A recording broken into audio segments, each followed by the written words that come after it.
வணக்கம் மக்களே! இன்னைக்கு நம்ம மகாநதி சீரியல்ல என்ன ஆச்சுன்னு சொல்லி பார்த்தீங்கன்னா, நம்ம சாரதா கிருஷ்ணாவ புடிச்சு பயங்கரமா அடிச்சுட்டு இருந்தாங்கல்ல.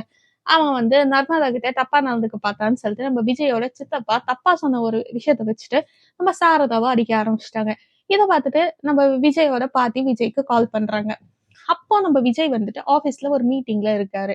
ஆக்சுவலா விஜயோட ஆஃபீஸ்ல ஒரு பிரச்சனையும் போயிட்டு இருக்கு.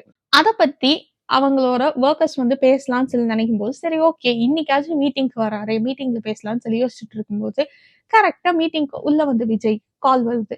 யாருன்னு சொல்லி பார்த்தா அவங்க பாட்டிகிட்ட இருந்து வருது. சரி ஓகே அட்டெண்ட் பண்ணி பேசலாம்னு சொல்லிட்டு பேசிட்டு இருக்கும்போது, அவங்க பாட்டி உடனடியா இங்க வா.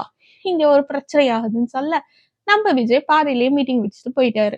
அங்க போய் பார்த்தா நம்ம சாரதா, அப்புறம் முத்துமலை வீடு 2 பேருமே சண்டை பிடிச்சுட்டு இருக்கிறத பார்க்குறாங்க. நடுவுல நம்ம காவேரி போயிட்டு என்னடா ஆச்சு சொல்லுங்கன்னு சொல்லும்போது, இந்த பையன் தான் நம்மளோட நர்மதா கிட்ட தப்பா நடந்துக்க பார்த்தாங்கிற மாரி சொல்றாங்க. உடனே நம்ம காவேரி நர்மதாவ கூப்பிட்டு கேட்டீங்களா? அப்படின்னு சொல்லி கேட்கும்போது, ஆமா நாங்க கேட்டோம். அவளுமே ஆமான்னு தான் சொல்லிட்டாங்கிற மாரி சொல்றாங்க.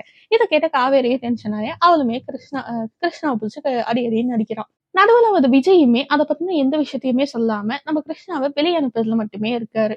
விஜயோட சித்தப்பா இன்னுமே எரியற எண்ணெயில எரியற விறகுல இன்னும் எண்ணெய் ஊத்திட்டே இருக்காருன்னு வைங்க. இந்த மாரி பண்ணிட்டு இருக்காங்க.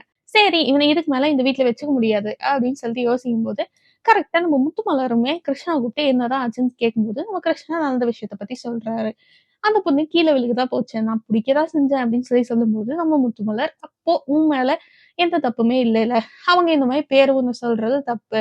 நான் பாத்துக்கிறேன் வான்னு சொல்லி கூட்டிட்டு போக, ஆனா அங்க இருக்கிற யாருமே இவங்க சொல்ற விஷயத்த பத்தியே கேட்டுக்க மாட்டேங்கிறாங்க. இப்படிப்பட்டவங்க இந்த வீட்ல இருக்கக்கூடாது. இவங்கள நம்ம வெளிய அவுட் ஹவுஸ்ல அனுப்பிச்சிடலாம்னு சொல்லிட்டு, அதுக்கும் பிளான் பண்ணி இவங்க அவுட் ஹவுஸ்க்கும் அனுப்ப போறாங்க.